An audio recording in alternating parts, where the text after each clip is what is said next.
맨체스터 유나이티드와의 경기에서 토트넘의 주장 손흥민은 출전했으며 어떠한 공격, 포인트도 기록하지 못했습니다. 이 경기에서 그는 전반전에 출전하지 않고 벤치에 앉아 있다가 부상당한 히샬리송을 대신하여 교체, 투입되었습니다.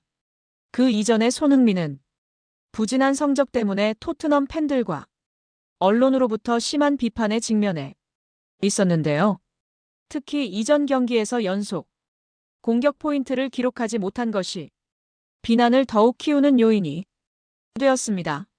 그러나 토트넘에게 우승을 안긴 득점자 브레넌 존슨의 경기 후 인터뷰 이후 상황은 완전히 달라졌습니다.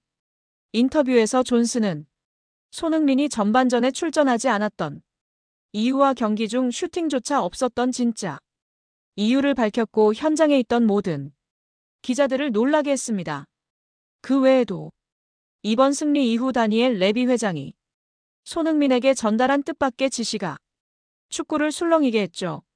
구체적으로 어떤 일이 있었는지 오늘 영상에서 함께 알아보겠습니다. 토트넘은 마침내 수년간 무관의 아픔을 끝내고 유로파 리그 결승에서 맨유를 1대0으로 꺾으며 영광을 되찾았습니다. 이 승리는 런던 클럽에게 역사적인 쾌거일 뿐 아니라 특히 토트넘에 10년을 바친 헌신적인 주장 손흥민에게도 잊지 못할 순간이었습니다. 하지만 승리의 기쁨은 손흥민이 더욱 빛나기를 바랐던 일부 팬들에게는 완벽하지 않았는데요. 경기에서 손흥민은 투입되었고 몇 차례 위협적인 장면과 날카로운 역습을 만들어냈지만 득점에는 실패했습니다. 이로 인해 많은 팬들이 아쉬움을 표했습니다. SNS에서는 토트넘이 이번 경기의 유일한 골 장면에 직접 관여하지 못한 것에 대한 실망감이 드러났습니다.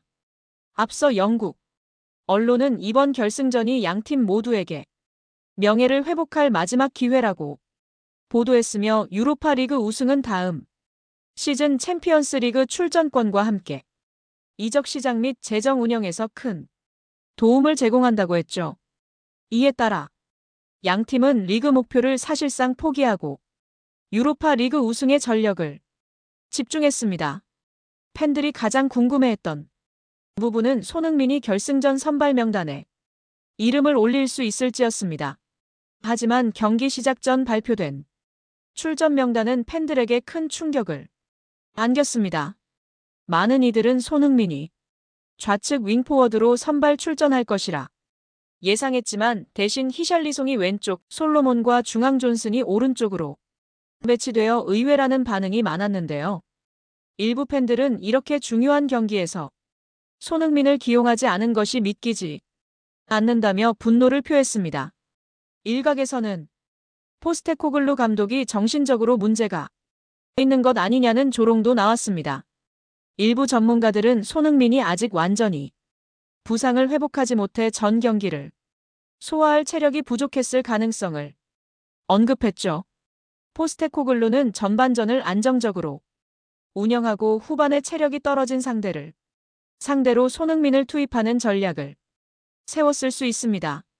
하지만 초반 실점이라도 하면 전술이 모두 무너지는 위험이 있어 이 전략은 다소 무모하다는 평가도 있었습니다.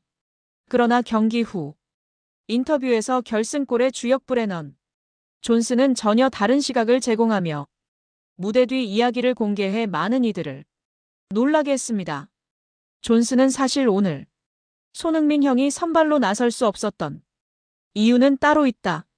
경기 당일 컨디션에 문제가 있었고 팀을 위해 벤치에서 시작하는 것이 최선이라고 직접 말해주었다.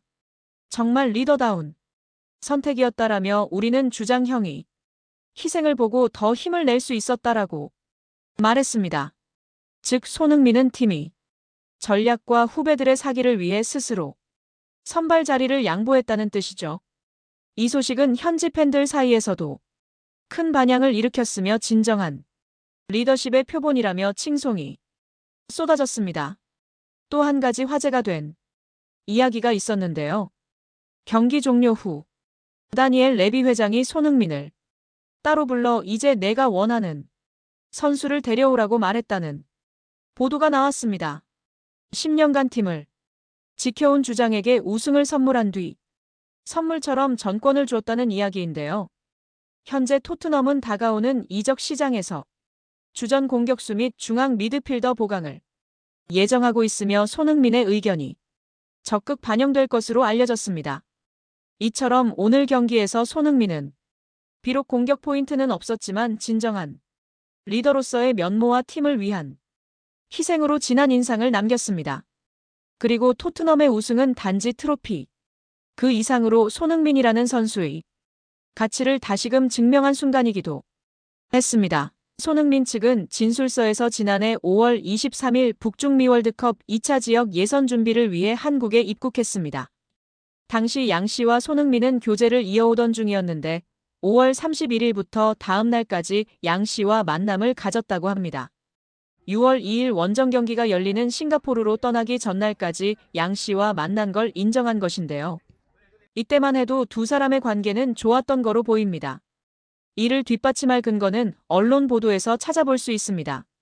당시 복수의 언론은 손흥민이 공항에서 출국하는 모습을 담아 팬들에게 전달했습니다.